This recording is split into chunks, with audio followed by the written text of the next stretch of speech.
my fellow Singaporeans. I'm speaking to you from the new SAFRA clubhouse here in Toa Payoh. This is where SAFRA built its very first clubhouse in 1975, and we've just rebuilt it with better facilities for NS men and your families.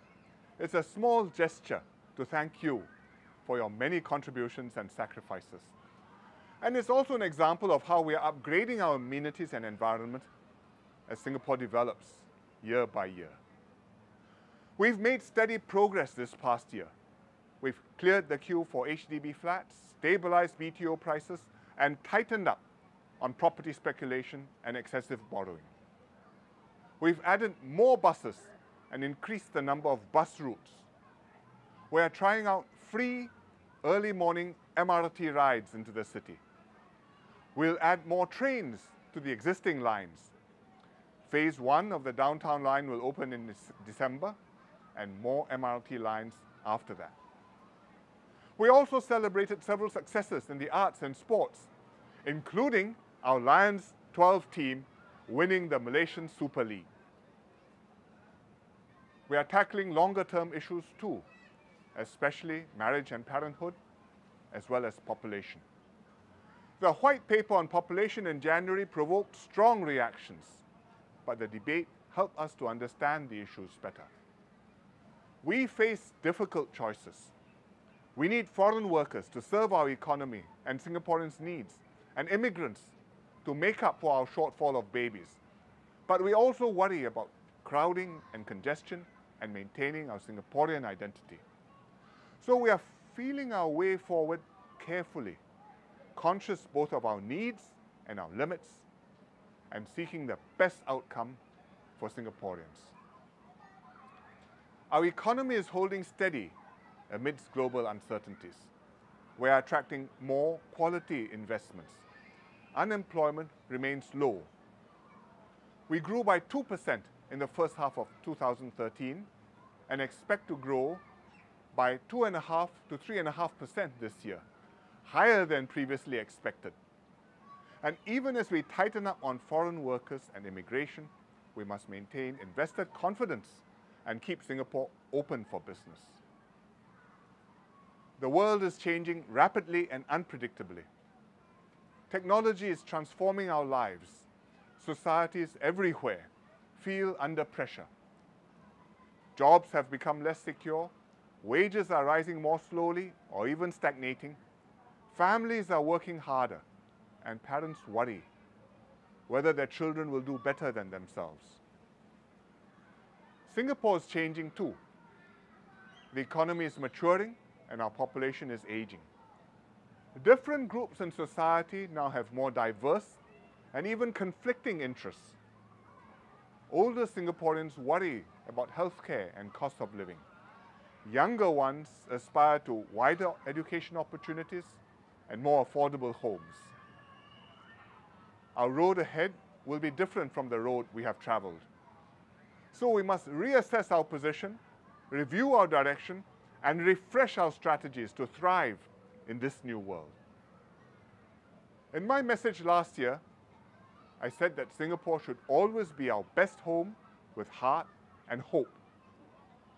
We launched our Singapore conversation to define our shared future together. Many have participated actively and passionately. We heard many valuable suggestions. Thank you for taking part in this effort. Our Singapore conversation has helped us crystallize what we aspire to. A Singapore which gives citizens opportunities to succeed and live fulfilling lives. A nation which defines success in many ways and offers multiple paths to many peaks. A society with safety nets that give people peace of mind. A community where the disadvantaged get help and those who have done well, in turn, do more to help others. We will set goals and work out plans to realize these aspirations. We must match these aspirations against the world we live in, our competition, our opportunities, and our potential as a people. Today, Singapore stands tall internationally. Many countries admire us. Developed countries and emerging economies want to pick up ideas from us. Every citizen gains from our strong Singapore brand. Our workers enjoy a premium in wages, and our people studying and working abroad are welcomed and respected. At the same time, other countries are rapidly progressing and catching up. We must stay ahead of the competition and maintain our standing in the world. To succeed under changed circumstances, we must adapt our basic approach to nation building. We must strike a new balance between the roles of the individual, the community, and the state. We must strengthen our sense of community. We need to give greater mutual support to one another, helping the less fortunate in big ways and small, volunteering for causes that we care about, organizing ourselves to work for the common good. We already do this, especially during crisis. When dengue and the haze threatened us, we stood together and took care of one another. That is Singapore, not just separate individuals, but a community with a shared purpose and a sense of collective responsibility, taking the initiative to help one another in good times and bad. And we need to strengthen this spirit of togetherness. The government will also play a bigger role to build a fair and just society. We will do more to enable every Singaporean to succeed through education and lifelong learning. We will keep avenues to rise wide open to all. We will help those from families with less get off to a good start in life, beginning from preschool. We'll tackle the cost of living, for example, healthcare costs, especially for the elderly.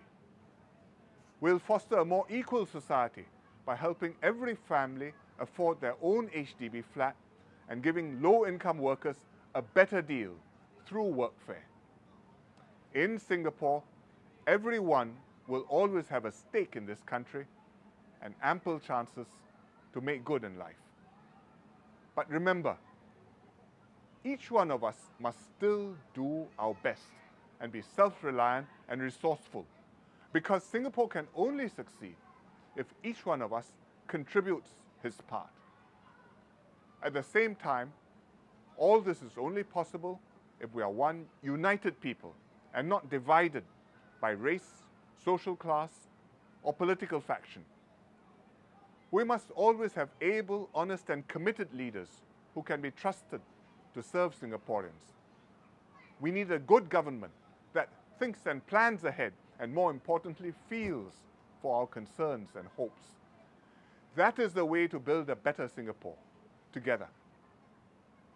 We've come a long way, but our best years are ahead of us. We have the power to shape our destiny and write a new chapter in the Singapore story. Let us stand together and dedicate ourselves to building in Singapore a brighter future for all. Happy National Day.